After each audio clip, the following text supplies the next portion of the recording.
Oi, gente, tudo bem? Aqui é a Cacá Gonzaga e hoje eu vou conversar com vocês sobre hidrato de carbono, ou carboidrato, ou glúcido, como preferirem.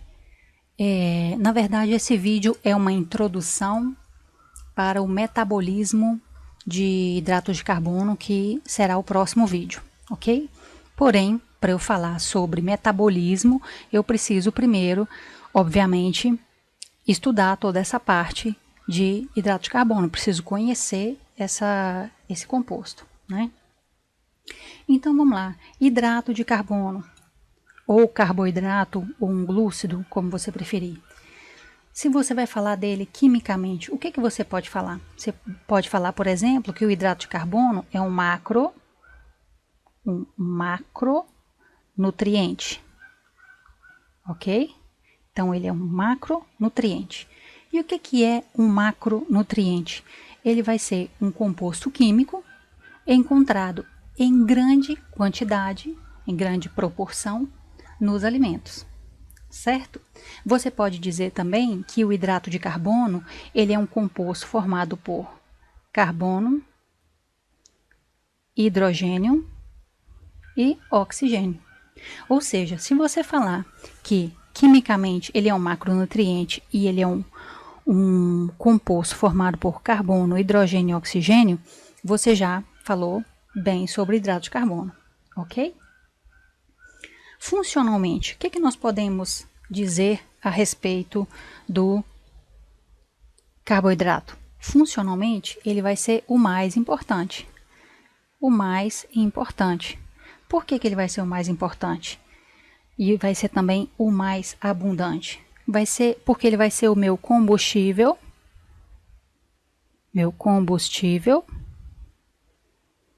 primário. Ou seja, se ele é o meu combustível, eu vou usar ele para produzir energia. Certo? Então, ele vai ser o meu combustível primário para a produção de energia. Além disso, ele tem outras funções, né? Como estrutural, hormonal, porém a mais importante realmente é a produção de energia. Bem, biologicamente, o que eu posso falar a respeito dos hidratos de carbono biologicamente?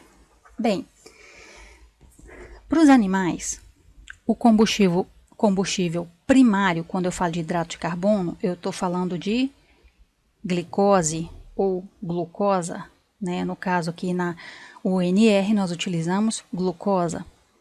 E o combustível secundário, ou seja, quando eu pego essa glucosa e eu guardo ela, eu vou guardar em forma de glucógeno ou glicogênio, né, no Brasil. Então, o combustível primário para os animais é a glucosa e o combustível secundário é o glucógeno. Para os vegetais, o combustível primário vai ser o quê? Vai ser a frutose. Ou seja, aqui o combustível primário vai ser a frutose, tá? Vou colocar aqui primário. E o secundário vai ser o almidão. Ou seja, eu vou encontrar essa frutose em forma de almidão, ok? Bem, vamos falar agora um pouquinho a respeito da classificação. Como que eu vou classificar os hidratos de carbono? Um hidrato de carbono, ele pode ser um monossacárido, um disacárido e um polissacárido. E o que isso significa? Monossacárido é quando eu tenho uma unidade. Ou seja, eu tenho uma unidade. Essa unidade, ela pode ser de glucosa, pode ser de galactosa e pode ser de frutose.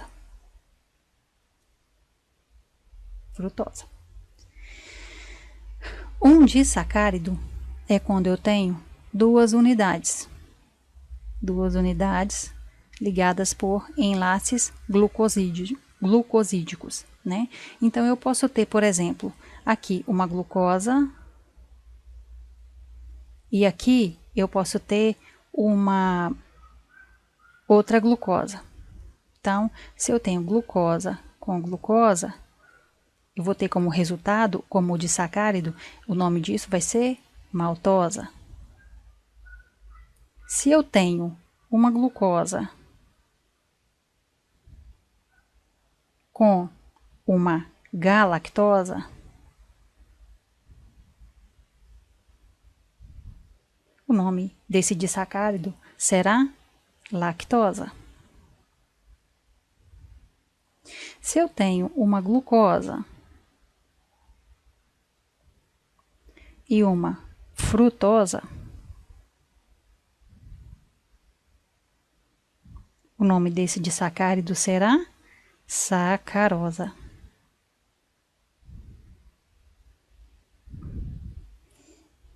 Ok? Bem, além disso eu tenho os polissacáridos, que são muitas unidades. O primeiro deles que eu tenho é o almidom. O almidom, ele é vegetal. Então, o almidom, ele é vegetal. Ou seja, lembra que eu falei que no vegetal, o almidom, ele vai ser o combustível de reserva e o combustível primário vai ser a frutose? Então, eu vou encontrar esse polissacárido, ou seja, muitos monossacáridos juntos, vai me dar o almidom no vegetal. Então, esse almidom, ele vai se dividir, ele vai ter duas partes. Ele vai ter a amilosa e vai ter a amilopectina. O que é isso? Quando eu olhar para o almidom e eu perceber, vou mudar a cor aqui, quando eu olhar para o almidom e eu perceber que ele tem muitos monossacáridos, né? Muitas unidades de forma linear, ou seja, muitas glucosas unidas por enlace alfa 1, 4, quando estiver assim, ele vai ser linear. Então, eu vou dizer que eu tenho uma amilosa. Eu vou ter nessa amilosa aproximadamente 5.000 glucosas. De forma linear, dessa forma aqui. Dessa forma aqui. Agora, se eu tiver ramificações, ou seja, se aqui eu tenho outra glucosa, aqui eu tenho outra glucosa, e aí vai formando assim, isso é uma ramificação. Ou seja, nesse caso, eu tenho glucosas unidas por enlace alfa 1, 6. Quando eu tiver essas ramificações além da lineal, eu estou falando a respeito da amilopectina. Então, a amilosa, quais são as características dela? A amilosa. A amilosa, ela é lineal. Eu vou ter glucosas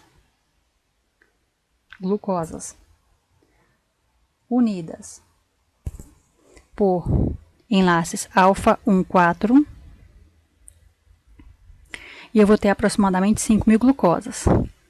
A amilopectina, por sua vez, ela vai ser ramificada.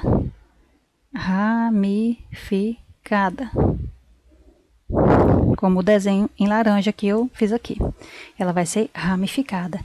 Ela vai ter glucosas ligadas por alfa 1, 4, né? Aqui, por exemplo, eu tenho alfa 1, 4, mas também eu vou ter alfa 1, 6. E eu vou ter aproximadamente 400.000 glucosas. Bem, e o que eu posso falar a respeito do glucógeno? Você se lembra que eu falei que o glucógeno ele é o combustível de reserva para os animais. E o combustível primário vai ser a glucosa. Então, esse glucógeno eu vou encontrar, por exemplo, no fígado, no nosso fígado, né? O que é o glucógeno? Ele vai ser ramificado, né? Como que ele é? Vai ser ramificado, ou seja, vai ser assim, vai ter a parte lineal e vai ter também as ramificações. Vai ter glucosas unidas por enlaces alfa 1, 4 e também alfa 1, 6. Afinal de contas, eu falei que ele vai ser ramificado. Então, ele vai ter alfa 1, 4, porque ele tem que ter uma parte lineal, e ele vai ter alfa 1, 6, que vão ser as ramificações. E ele vai ter aproximadamente 400.000 glucosas. Se você perceber, o que eu falei a respeito do glucógeno, eu falei também a respeito da amilopectina. Olha só, 400.000 glucosas, 400.000 glucosas. Ramificado, ramificado. Enlaces alfa 1, 4 e alfa 1, 6. O que modifica do glucógeno para a amilopectina? O glucógeno, ele vai ter mais ramificações. Eu vou ter 400.000 glucosas, porém, eu vou ter mais ramificações. Ou seja, se eu tenho mais ramificações, por exemplo, se eu tenho 10 glucosas com poucas ramificações,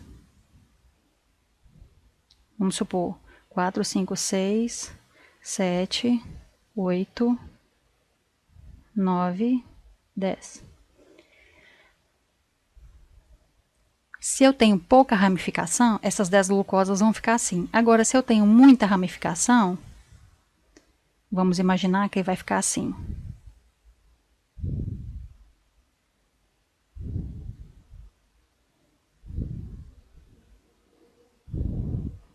Ou seja, veja bem, eu gastei menos espaço para colocar esse mais ramificado do que esse mais lineal. Ou seja, o que modifica a amilopectina do glucógeno? O glucógeno ele é mais ramificado, ou seja, o glucógeno, na verdade, se eu for olhar, o glucógeno ele gasta menos espaço para ser guardado, ok? Essa é a diferença do glucógeno para a amilopectina. O glucógeno ele tem mais ramificações, ou seja, ele é mais curto, digamos assim. E a celulose ela vai ser lineal, vai ter glucosas unidas por enlace beta 1, 4, um pouquinho diferente, você pode perceber. E ela vai ter aproximadamente 20.000 glucosas. Veja bem, a glucosa ela não vai ser digerida pelo nosso organismo. Nós não vamos ter a enzima para romper esse enlace alfa 1, 4, ok? Na parte de... quando nós falarmos a respeito do metabolismo dos hidratos de carbono, isso vai ficar mais fácil de compreender. Ok, gente? Bem, é isso que eu queria falar. Se esse vídeo te ajudou em alguma coisa, inscreva-se no nosso canal, dá um like no vídeo, ajuda a gente para que a gente possa produzir ainda mais vídeos, ok? Um abraço, até a próxima.